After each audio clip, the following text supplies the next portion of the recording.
بقول لك لو سمحت ممكن دقيقة بس، ممكن بس دقيقة.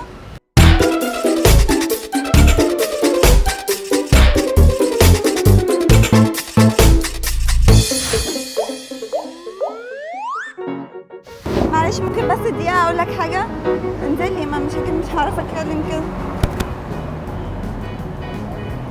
معلش أنت فاضي؟ طب ينفع تيجي معايا البيت؟ أنت فاضي؟ لا انا مش فاضي. طب ينفع تيجي معايا البيت؟ أنت فاضي؟ تيجي معايا البيت؟ ينفع تيجي معايا البيت؟ بص هو أنت فاضي؟ اكيد طبعا. عشان يعني ممكن تيجي معايا البيت؟ ليه؟ أنت فاضي؟ لا طب ينفع تيجي معايا البيت؟ والله ورايا مشوار. أنت فاضي؟ عاوز حاجة؟ ينفع تيجي معايا البيت؟ والله عندي شغل. انا طفشانه ومش عارفه اعمل حاجه، تيجي يعني تتقدم لاهلي وكده عشان انا كنت مرتبطه بواحد وفي الاخر منه لله هرب وكده. والله بص انا اهلي هيجيبوا كل حاجه، شقه وعربيه وكل حاجه، بس تعالى بس اتكلم مع اهلي وان شاء الله خير، يعني ممكن حتى نتجوز بحق وحقيقي. اصلا انا بقالي كذا يوم في الشارع ومش عارفه اروح فين، فانت تعالى انقذ الموقف. كلميهم، اتصل عليهم وكلميهم هم يجوا ياخدوك. ما تروحيش عشان ما يجوش يضربوك. طب شوف انت فاضي امتى، لو اخد رقم موبايلك او لو هتيجي بالليل مثلا تتفق معايا وكده. والله ورايا مشوار لو كده. ماشي، يعني ممكن تاخد رقم تليفوني واخد رقم تليفونك او استناك او اجي معاك الشغل وبعد كده نروح انا وانت عندي في البيت. انتوا هتديروا احنا كل ده يعني؟ اه يا بابا لقيتها. يا لهوي بس ها يا عم تفضحينا، ها نازله تجري وبتفضحينا. اللي انت اهو اللي انت واقفه معاه هيجي بقى معاكي البيت؟ ردي. هيجي معاكي البيت؟ في تاني ايه؟ تاني في ايه يا ادهم؟ في ايه؟ انت هو دي اللي انت مالك؟ هربتي في ايه يا عم؟ مالك انت بيه؟ مالك مالك انت؟ هربتي معاه تاني؟ وانت مالك قال لي اصلا؟ تهربي معاه ليه؟ الحب يا ادهم، انت حب مالك ايه؟ انت؟ يا لهوي يا اخويا. سلام سلام يا بابا سلام. تعالي تعالي استاذ هو ده اللي ساب العريس في البيت ونازله له صح؟ امها دخلت الانعاش وسابك حضرتك. سيب يا عم امك. واتفضحت اول مره تشوفها. اتفضلي يا هاني اتفضلي اتفضلي قول له ان احنا نعرف بعض من زمان. اتفضلي. واقفه ايه الهاني بابا واقفه. تعالي سلام يا بابا ثواني.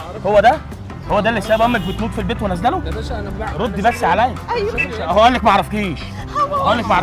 انت يا باشا تقبل دعوه بس انا شغلي هنا. يعني ايه مش فاهم شغلك هنا؟ قالت عليا دلوقتي. ما ترد طبعا انا بكلمك بس انا شغلي هنا. هو ده صح؟ هو ده استاذ واقف امك في المستشفى وابوك بيموت. استنى بس يا سيدي الراجل بلا واقف. استنى. بتكلم في التليفون. كان التليفون ايه؟ هو ده تعالى صح؟ يا عم هنا. صح ولا غلط؟ ترضى يعني حد يعمل كده مع اختك؟ بس ايدك عشان انت ما بتعرفش حاجه فما تقعدش يعني ايه ما اعرفش حاجه؟ يعني ايه ما تعرفش تسال حاجه؟ اختي يا عم طب اختك على عيني وراسي هي بتسالني على حاجه. اسالك ما على ايه؟ اعرفهاش. لا انتوا هتهربوا مع بعض. خلاص هو جاي انت تقدر تعمل كده مع اختك؟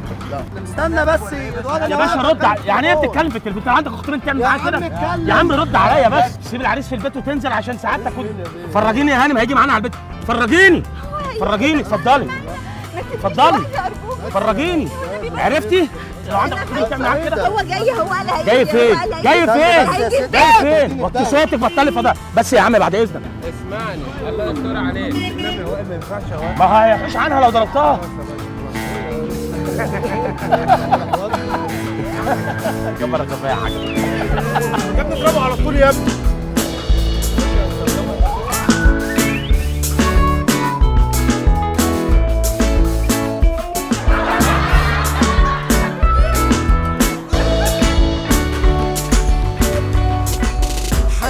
حاسب خد بالك لو جالك يا شقيق شقلبة بهدلة بس بجنتلة تشوفه في أي طريق. حبة قلبان ودنم مليان ضحك إنما قلبه غريب. حبة حركات ضرب تخلط ودخلت في بحر غريب. رخمة هنسيب جوه قلبكوا قلمان. رخمة هنشوفنا تخش في دوامة. رخمة هنسيب جوه قلبكوا قلمان. رخمة هتشوفنا تخش في دوامة. يلا صباح الرخام.